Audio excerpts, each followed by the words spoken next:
What's going on, everybody? It is your boy Chris, man. We are here at the Work Hard, Play Harder podcast. It is Wednesday, May 8th, 2024. Once again, my name is Chris Drummond. I am a freelance sports reporter, also a casino host. I love to bring people on here who are journalists like myself. I've been in journalism for the past 5 years. And I love talking to journalists, people in different genres, people in different walks of life, and listening to their stories of how they came in to their profession and who they are as a person. Got a special guest that's coming on with me today. Her name is Kelsey Ramirez. She is a journalist at Fox Studios in Texas, located in Texas. She is a journalist about strategic initiatives on the personal finance side.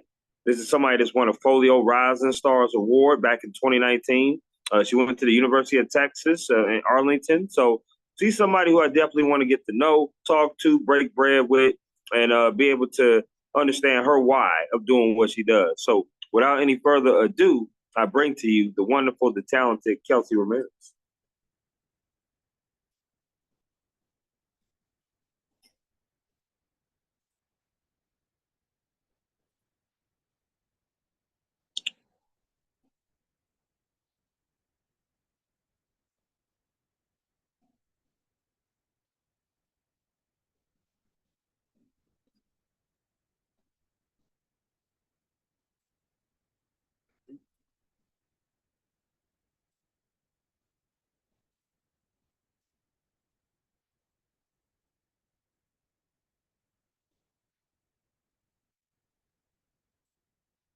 Hmm. So taking a little while.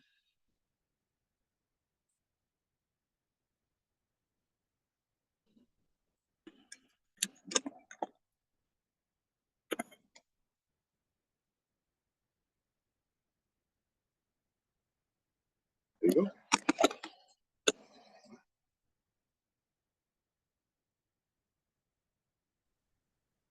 Okay, there we go. All right, here we go. How you doing, Kelsey? Good. How are you? Doing good, doing good. Welcome to the podcast. Work hard, play harder. Thank you. I appreciate you. How's your week been going so far? Been pretty good. Pretty good. It's going by pretty fast this week, so that's always good.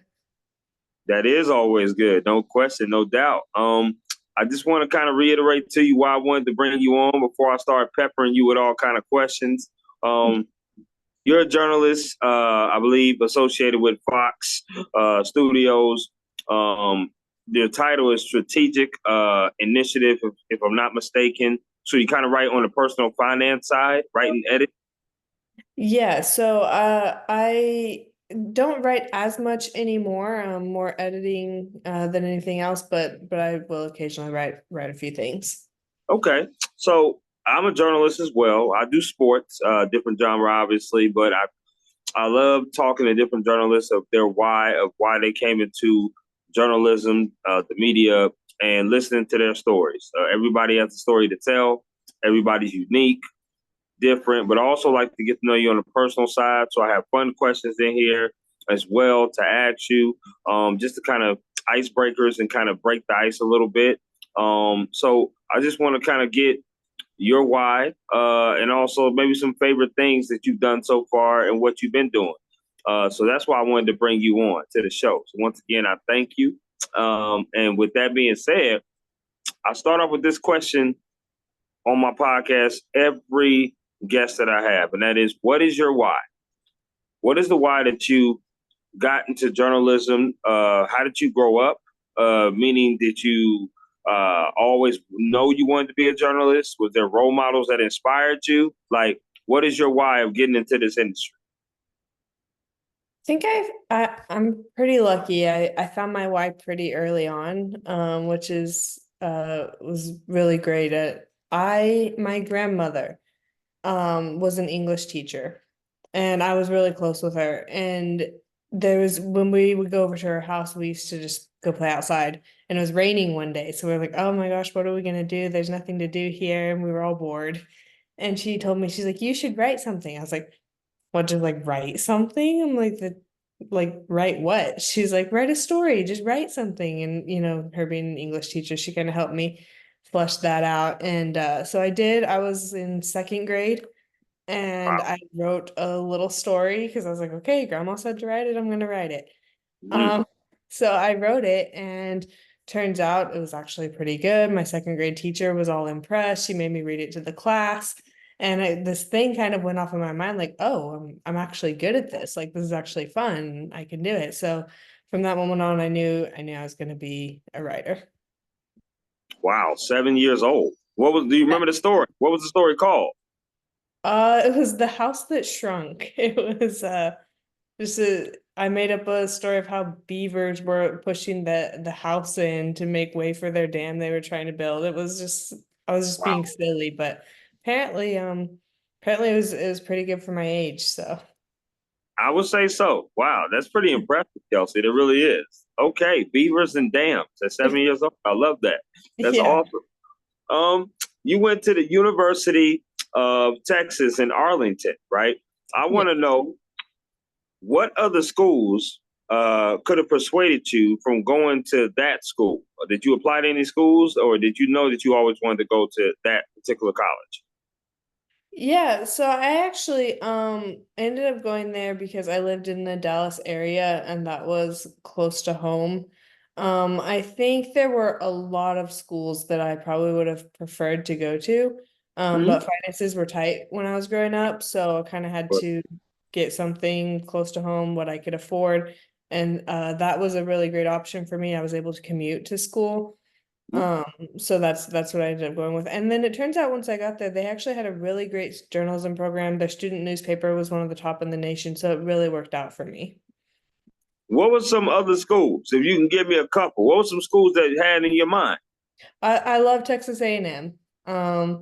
Oh, And it was great. I did get acceptance into there. So I could have gone. I just when I was working out the budget, I right. like that's I, that's gonna be a stretch. It's gonna be a little bit more of a struggle, but it seems like a lot of times with us, it's obviously money, and financial aid. And do you want to take out these number of loans? Do you want to yeah. have that kind of debt? You know what I mean? So I totally understand. I wanted to go to UGA, which is one of the proudest journalism schools in the country.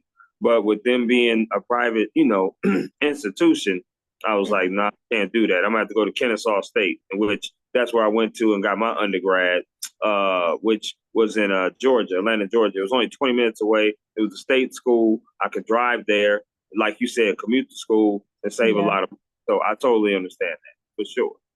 Um, I want to ask you some favorite questions. All right. Okay, so these are just some favorite questions of yours. You just give me the 411 off the rip and let me know what it is. Okay. All right. All right, here we go. Favorite meal you like to cook? Oh, I hate cooking, so that's a hard one. Anything that I can do in like less than 20 minutes. Okay. Okay. Now hold on. Can you Is fry better. chicken? What? Can you fry chicken? No, I can't. Oh, Kelsey, can you bake chicken? Um, sort of. It may not taste great, but I mean, I can get it done.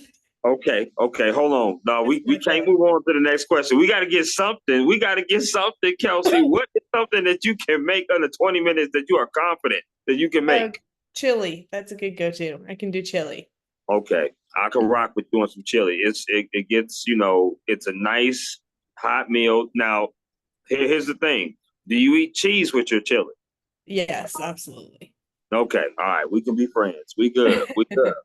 That is solidified. Okay, I like that. I'm also a chili person. I love chili. I like to eat it with crackers, especially Ritz crackers. That's just me. But Yeah. yes, chili and cheese, definitely good. Okay. Favorite concert you've ever attended? Um, I went to a Toby Mac concert in back in college. That was pretty fun. He's like a Christian Hmm? rapper. Yeah, absolutely. I'm huge, huge into that. I love Toby Mac. Love Chris Tomlin, Andy Mineo, Lecrae, KB. I might be naming some artists you might not be knowing, but No, no, yeah. you're naming off my playlist right there. Okay, yep. Those are definitely some great acts. No question about that. Hillsong United is another one too. Another group that I really love as well. Okay, I like that. Favorite place you've ever traveled to?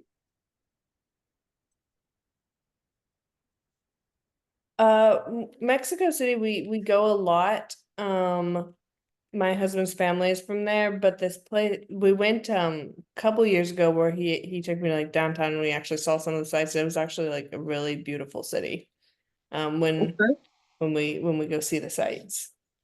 I like that. Okay, yeah, Mexico City, no doubt. I like Cabo San Lucas. I've been there, so I like that. That's pretty cool. Okay. You know, I'm a sports person, so I had to throw a sports question in there. So let's see. Favorite sport you like to watch on TV?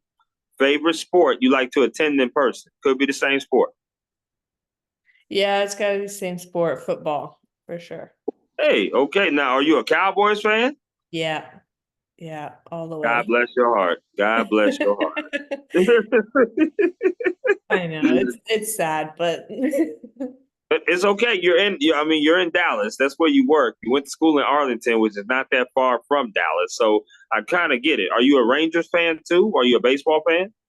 yeah, I like the Rangers. I'll more watch them like once they're actually in the playoffs. I watch more games at that point, but yeah, Sure. love Rangers. Sure, absolutely. Okay, I like that. Last of the favorite restaurant that you like to attend. Texas Roadhouse. Girl, we are gonna be besties. We're gonna that is my favorite restaurant. No BS. That's Can't my beat their favorite one. bread.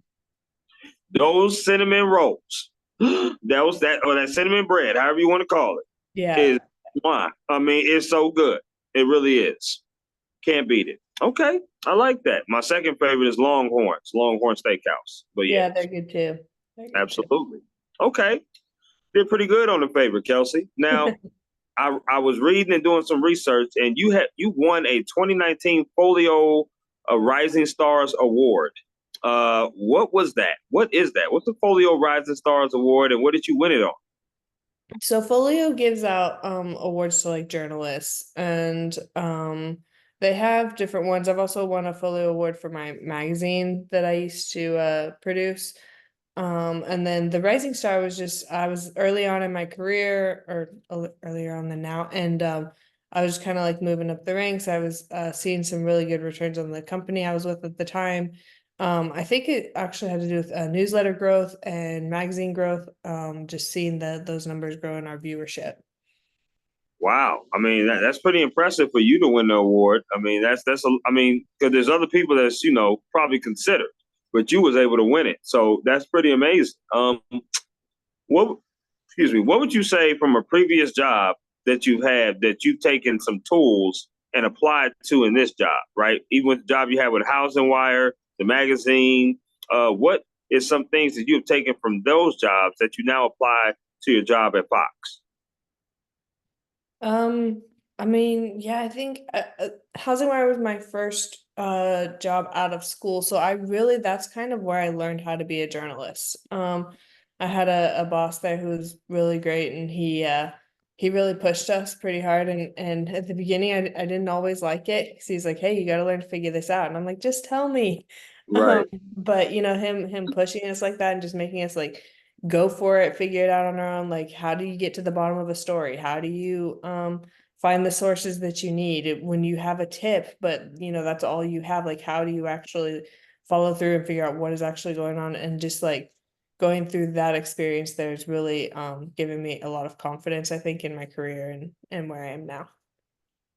Yeah, I think the thing that I struggled with at first, getting into journalism was definitely sources. And not the fact that I couldn't get them or gather them, but just for instance, some people like to tell you things off the record, Hmm. right? And some people like to tell you things on the record. And then my thing was, you don't want to burn bridges with those sources, but if you hear something so good off the record, you're like, oh my gosh, I got to keep this off the record. I got to keep the integrity of it. But it, it it it will provide so much context to the story that you're telling, right? So it was just very hard for me to really just be like, man, learn that maybe this person can stay off the record and maybe I can go to another source and be like anonymous source this or anonymous source that and not use names, but still get my information that I need based upon what I was told.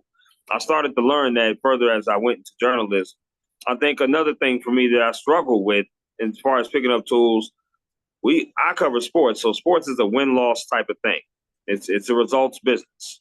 And some of the teams that we covered, especially the high schoolers, they would get beat so bad, these teams. And you've seen lopsided losses. I'm sure you know about that. But it was tough. It was tough to write the games when you're covering the team that's losing 68-0. Yeah. And it's like, what story am I going to write, right? Because these are 15, 16, 17, 18-year-old kids that's playing for the love of the sport with their friends, trying to have a good time. But you also got to tell the story as well as truthful as you possibly can, because that's what people are counting on you for. But that was the balance was hard for me to do with that. Was it hard for you to write on the things that you were writing about balance wise, try to keep your bias out of it when you're writing some of these articles? Yeah, I mean, something I learned early on is even what you choose to write about can show your bias. And so, I mean, just trying to make sure, because a lot of times we talk about the economy, and that, of course, gets into politics. And Yep, so just trying to make sure that I'm covering every angle, what every person thinks, keeping any kind of tone out of the story, any kind of bias or direction out of the story. It was definitely a learning curve there. for sure. Now, let's talk about what you do on a day-to-day basis. Like when Kelsey wakes her ass up in the morning, what does Kelsey do to drive to work or like day-to-day process? What is your day-to-day process for someone who may be interested in doing the same kind of job that you're doing right now? Yeah, so for what I'm doing right now, the morning has a lot of setting content for the day, publishing our first stories. Usually they're already teed up and ready to go. I just gotta go in and publish them. And then I'll make sure that it's running in all the right places. So we have stuff on Apple News or on the homepage, just all these different slots where we want to run our key stories. So setting them in there, checking our performance and how it performed, and going in and seeing what stories are working best, and then using that to decide where I'm going to put those stories. Mm-hmm. It's a lot of like checking performance, putting things where they need to go, publishing them, making sure everything looks good and it's up and running. Okay. Now, when does your day normally end? So I'm actually on Eastern time, even though I work in Central time. So my day's over at 3. Well, it's supposed to be over at 3. So Hmm. it's actually pretty nice since it's actually later for them over there. It ends up being 3 p.m. for me. Sure. Okay. Okay. Now, this next question that I have is about mental health. Right? Mental health with journalists is very prevalent. You hear words like burnout. You hear words like underpaid, overworked. You may hear some other words as well. How do you keep your mental health strong? What are some things that you have in place as far as things to go to or lean on to keep your mental health strong? And like you said, you are married. So how does that work-life balance also factor into your life?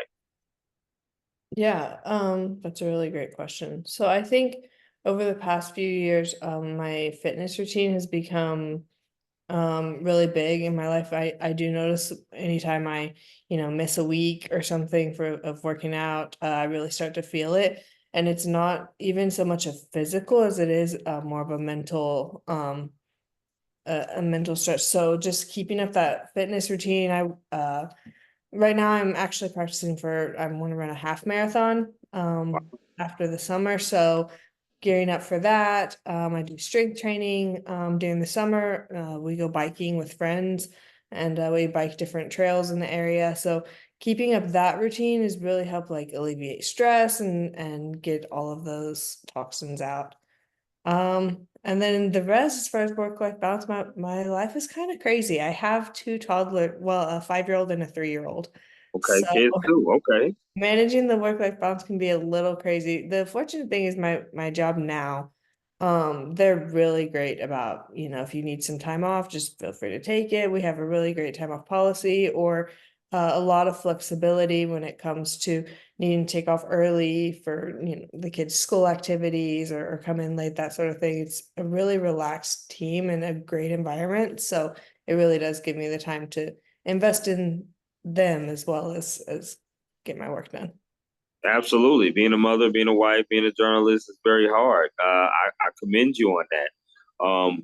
What advice would you give someone that wants to get into your role or any kind of journalistic role, that, that wants to come in and, like, what kind of boundaries would you advise for them to set? Because that's kind of what the mental health thing is. It's kind of like, okay, sometimes the boundaries can be kind of swayed or not set, and people kind of get overwhelmed. So what advice would you give to not only incoming people, but people that might be not knowing how to set their boundaries at their work as journalists? I would say a couple things. For example, I work from home, and I know a lot of journalists do, especially if they're freelancing. Um, Yep. Turn off the computer and walk away when you're done. Don't leave the computer on and keep coming back all night. It's really hard when your home is also your office. So I would say set your hours, and when you're done and walk away.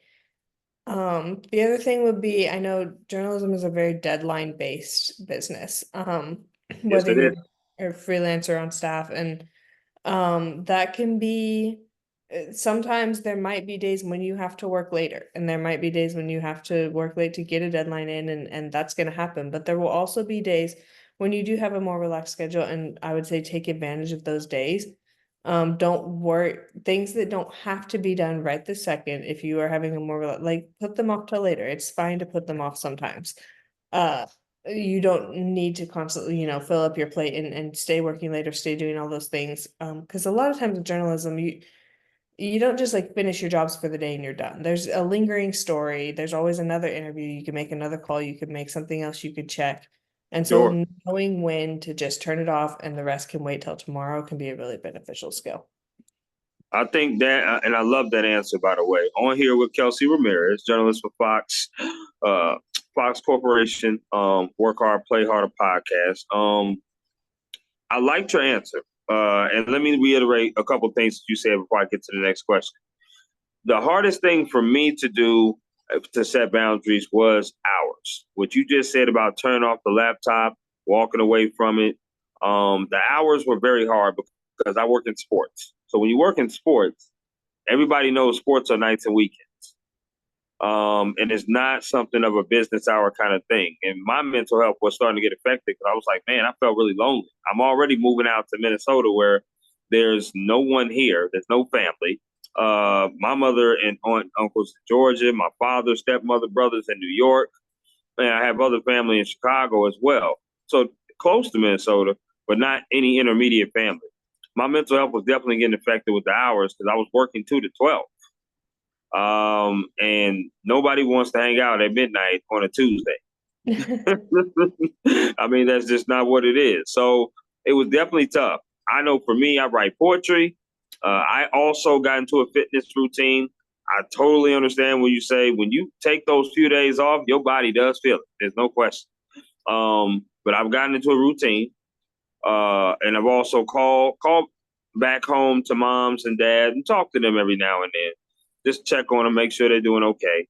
And that's kind of like been my routine to keep my mental health safe. I totally feel you on a work-life balance. You got kids. I don't have any kids, and I don't have a wife. So I can only imagine how much craziness goes on at the house. Plus, you work there, so you see the house all the time. I'm hoping you get out at some point. At some point, just do something. Maybe have some me time. I'm hoping Yeah. that you do that because Yes, everybody for sure. deserves that for sure. But I totally understand what you're saying about the work-life balance. You definitely have to have that. A lot of kids that come into the industry, they want to be the yes person. Yes, I'll do this. Yes, I'll do that. They'll say that all the time, and it's really great. I encourage that. Yes, please say yes to everything. Mhm. But you also got to have some boundaries as well. You got to be like, It's not to say no, but say no, but I can do something else. Or no, not this day, but I can do another day. Preface it with something that you can do, substitute it. Because saying yes all the time will get you burnt out. And I tell kids that all the time. You just want to be able to be like, okay, I need some me time and I need some time away from what I do. Yeah. Does that make sense to you? Yeah, well, and also, saying those yeses at key moments will earn you some no's. You don't want to be the person always saying no either, but whenever you say enough yeses and do enough, key things, you earn the right to some. When you say no, then they know you really can't take it on. Absolutely, without question, without question. I love that. I want to know, what was the interview process like for you to get this job at Fox? Because the reason why I ask is I've never seen a title of the strategic initiatives. I've never seen that title before. So how does one apply for that? Like, what is like the requirement as far as the qualifications one need to go for something like that? So the strategic initiatives part is basically so we'll write personal finance content, but we have a sponsor. And so that the sponsors the content, and then the goal would be for them to click through the different ads that are in the content that'll lead them back to their site. It's sort of a sponsored content kind of placement. It's almost like a mix between sponsored content and editorial content. So it's yeah, we just write the editorial focused stories focused on news, but then we incorporate some of their ads and some of their clicks into those stories so that they'll click back to the sponsor's website. So that's definitely a job entail. What kind of process was it for you to get hired on? Was it like one interview, two interviews, or was it one of those things where it was like, we know that we want her because we know that she can do the job?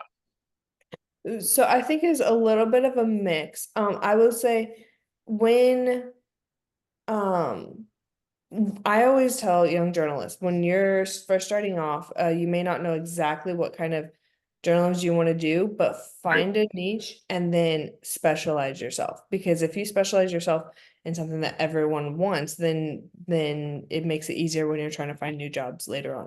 Sure. So when I got my job, I kind of fell into it and ended up in finance journalism. And I was like, I don't know how this happened, but that's fine. I ended up falling in love with it. Love what I do now. But as a finance journalist, that's harder to find than just a journalist. So if you're looking for someone who can write finance news, you have a more limited scope to choose from. So that being said, the recruiters at Fox actually ended up reaching out to me to see if I was interested in applying for their position. Because they were just looking for anyone who's in, finance journalism. And Love it. so I did. The process here, I think, is pretty complicated. We do like 3 or 4 different interviews. Wow. And then end up getting hired on. There's also like a writing or an editing test that you'll go through just to make sure you really can Do the write job. the content. Yeah, exactly. Right. So there's that piece of it. So it is a little bit of a process getting on once you start down that journey. I love it. I love it. Here with Kelsey Ramirez once again on the Work Hard, Play Harder podcast. We're gonna do some this or that. Okay, so I'm gonna throw 2 things at you, and you're gonna choose one or the other. Okay, are All you with right, me? I'm with you. All right, here we go. This first one is important, Kelsey. Popeyes Okay. or KFC? KFC. Oh, Kelsey, we off to a bad Hands start down. already. Already, we off to a bad start. Okay, not to say KFC is bad. I'm not saying KFC is bad. Okay, I just want people out there to understand when I do post this. KFC is good. It just ain't Popeyes. That's all I'm saying. Okay, here we go. Here we go. This next 4 are concerts that you rather attend. Okay, All right. which concert would you rather go to, Beyonce or Rihanna? Beyonce. Okay, you were pretty. Ooh, I like that. Pretty decisive on that one. Which concert would you rather go to? Would you rather go to Lady A or Zach Brown Band? Lady A. Okay, all right. I like that.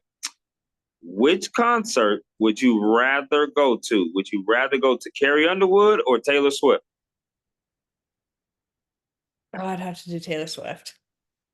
Okay. Okay. I like that. I like it. The last one here will settle it. Will settle it all. Which concert are you going to go to? Kendrick Lamar or Drake? Drake. Ooh, okay. I like how decisive you being, Kelsey. Some people get kind of mixed up with these questions, but I like it. Here we go. Which sport would you rather watch on TV? Baseball or basketball? Basketball. Okay. Oh, okay. Are you a Dallas Mavericks fan? I am watching them in the playoffs right now. They lost last night, but this is the first game. They got a few more. They do got a few more. But yeah, OKC did put a whooping on them last night, but that's They okay. did. They did. Game one. Game one. Normally, Jason Kidd is going to come back and make some adjustments for game two. I don't think Luka's going to shoot that bad again. But yeah, we'll have to see. Okay. Which sport would you rather play? Badminton or bowling? I guess Oh, wow. bowling. This is the first one that took you a little bit of time to answer. Okay. I like that. Are you a good bowler? I'm not. That's why I hesitated. But I don't really like badminton either. So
I lost you there for a minute. Are you good? yeah, I'm good now. Everything froze up on my end.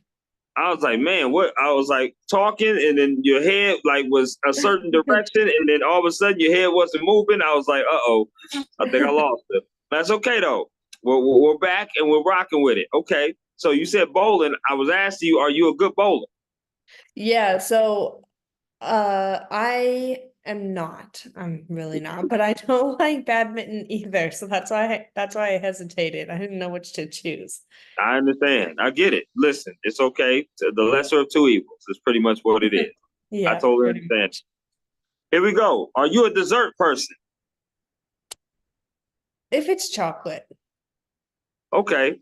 So I'm going to throw out four different desserts. One of them you can never, ever eat again. You got to throw it away. Okay. Okay. So A is candy. So that can be chocolate, gelatin, doesn't matter. B is cakes. C is ice cream. D is cookies. Which one are you throwing away for good? Probably candy. Wow. Okay. Okay. So hold on. So which chocolate are you talking about you like? If you don't like candy chocolate, what chocolate you like? Like any kind of like cake or ice cream or that kind of chocolate. Like I don't like the fruit flavored stuff. So like if it's a cherry pie, I don't want it. But if it's a chocolate pie, I'd eat it. Okay, I'm with you on that. I like that. All right. Are you a chips person? Do you like chips? I do like chips. Yeah. Okay, here we go. The same format. I'm gonna throw four. You got to get rid of one. Here we go. All right. A is Cheetos.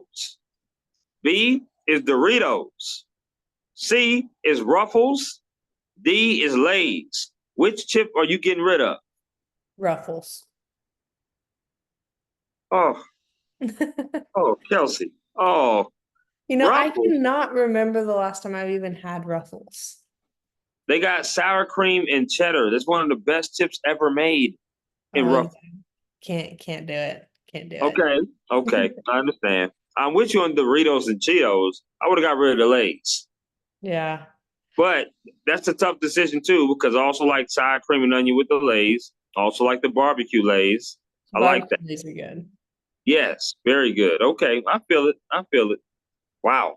Okay, let me ask you this question. Last one for the this or that. Are you a Sure. chicken wing eater? Mm, not really, honestly. Not really? Okay, No. okay, here we go. I got one for you. Do Okay. you like starches? Do I like what? Starches, like, potatoes, mac and Oh cheese, yeah. corn. Yeah, Okay, that's what I live on. okay, so here we go. Which starch would you rather have? Would you rather have creamy macaroni and cheese or would you have cheesy potatoes? Oh, that's hard. I know it. I know it. Probably the potatoes. Oh, but that's Okay, so hard. that sounds like a 51-49 kind of thing. Yes, 'Yeah, yes, that's what that it really sounds like. was. Okay, okay. I like that. I do. If Kelsey was not doing journalism, what career would she have pursued and why? Oh, that's easy. I would have gone to law school. Oh, Um, I, in fact, might still go. I haven't completely given up that dream yet. So once the kids are a little older, who knows? You never know what the future holds. I love the law. I love studying. Like, you hear people talk like, oh, it's more studying than it is actually being in the courtroom. Like, I even like that part of it. I love reading, studying, like diving in, research. I love all of that. So now what kind of lawyer would you be? prosecutor for sure. Oh, okay. I, Oh, I so like the fight. I like the fight. I understand. So you want to definitely nail who you want to nail them to the coffin. That's you. You ain't Yes. defending. You trying to get them. Yes. I'm like, Okay, see okay. things going on. I'm like, I can fix this. I feel that. I feel that. Okay. Are you a Law and Order kind of person? Do you watch that? Um, no, because it's a little too old school, I think. Okay. But I do watch Okay. Suits. Suits a good show. That's a solid show. Okay, I like that. What is some advice that someone has gave you that you hold on dearly to? Um, if you're scared of something, then that's the first sign that you need to do it. Wow. So never let fear be the reason you say no. If you're scared of something, that's the first sign that you need to do it. Now, who gave you that advice? I heard it from one of my college professors, actually. She's my government professor, I believe, and she's the one that taught us, how to public speak and and she took us to actually DC to participate in like a Model UN up there, and so she worked with us a lot more than a typical college professor might would. And she had a lot of things in that class that really kind of changed my perspective, how I thought, how I saw the world. She was really great. So, and that was one of the things she would say. She's like, do not let fear be the reason you say no. Okay, okay. Do you remember her name? Yeah, Sonia Ivanek. She Okay. she's actually a community college professor here. I think she's moved actually since then, but she was really great. Well, shout out to your professor for doing that, for being such a great influence on you for sure. Uh, I want some recommendations. And the reason why I want that because I have a brother who lives in Texas. Now, though he does live in Houston, um, I want some recommendations for Dallas because I've never been to Dallas. I love to travel. I love sports. I love going out. I love having a good time. I'm a bachelor, so any kind of spot with people into it, I want to definitely go. But yeah, I love historical things too. So tell me, when I touch down in Dallas, what is some things that I should do outside of hitting you up, of course, because I'm definitely going to. Yeah, for sure. Um, You got to do Reunion Tower. You can't come here and not see. The views are amazing. If you've ever seen the Dallas skyline, there's like a ball in the sky. There's a tower with a ball on top of it. So Okay. the tower, you can either go to the observation deck, and tickets are pretty cheap. It's like $12 or something to go up, and you can basically see all of Dallas from there. And then if you want to spend a little bit more, you can have dinner up there, and it's like fine dining. And the dining hall, you actually sit on like next to these huge windows overlooking Dallas, and it slowly rotates like the whole time. Not enough to make you dizzy, but like the view is constantly changing. So you kind of like sit there and like slowly rotate, seeing the landscape of Dallas while you're up there. Okay, I like that. I like that. What else would you recommend? What's like a couple more things, like top three, would you recommend in the city? Um, I would do that for sure. I would do Medieval Times is a really fun one. We take our kids now, but honestly, we went even before there was kids. We love it. It's like dinner and then you get to watch the like medieval show while you eat. And the food Okay, is actually really good. And then they have drinks and lots of now fun you stuff. talk. I like that. Yeah, let's get to the drink part. I love that. You Okay, gotta make cool. sure you get the souvenir cups if you get the drinks, though. They have some really cool cups. Medieval now is what part of Dallas is that in? Is that downtown or No, Medieval Times is actually up a little ways. Maybe like 20 minutes north of Dallas. You just get on the interstate and you drive about 20 minutes from downtown. I'm gonna tell y'all freeways there in Texas is something else. I'm gonna tell y'all right there. I drove in Houston and I was like, Lord have mercy. I didn't even know I was in the lane where they could take the picture of your car. I didn't Uh-huh. even realize that. There's so many lanes and so much stuff going on Yeah, when I they'll went get to you get my. on You those said what? express lanes. They'll get you on those express lanes. They Yeah. start charging you a pretty penny if you slide into those. No question. I found that out the hard way. So I was like, Lord have mercy. I was like, okay, I've never seen so many lanes in the Texas, but Texas is big. No question about that. I love those medieval times. I've never been to medieval times, so that's great. And observation deck. I saw one in Chicago, but it would be nice to see one in Dallas. That's for sure. Um, I'm gonna get you out of here on this question. What is something that you want to talk or tell people about yourself, whether it can be about the job, personal, just anything? What do you want them? We want people to know about you that you haven't spoke about already. Hmm. Oh, we covered a lot of things. We did. I think it's just realizing,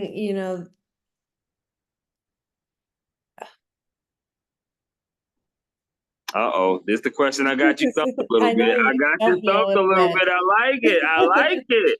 That means you're thinking. The wheels are turning. I like that. My biggest thing would be I think we talk about titles and where I am now and what it took to get here and all of that, and that might look a little bit overwhelming if you're looking to break into journalism or how do you get in. And I think I would say I had those same feelings when I first started. I had professors tell me that if I don't move out to like a small town and like start at the local paper, you can't break into journalism. Right. Which Yeah. is not true. But it is one way to do it, but there are other ways. Sure. Um, I think I would say every decision that I've made that's led me to where I am now has just been small decisions in the moment. We were doing our this or that, and that's kind of like what it's felt like every step is like this or that, this or that. And you pick one and you go for it, and it leads you on this fun journey called life, and you end up where you end up. But that's what I would say. Just like make your small decisions and don't be afraid to go for it. Absolutely. Piggybacking off that, yes, professors are going to tell you one way, but understand that there's multiple ways to do this journalism thing or any profession that you pursue. There's always going to be different ways to do it.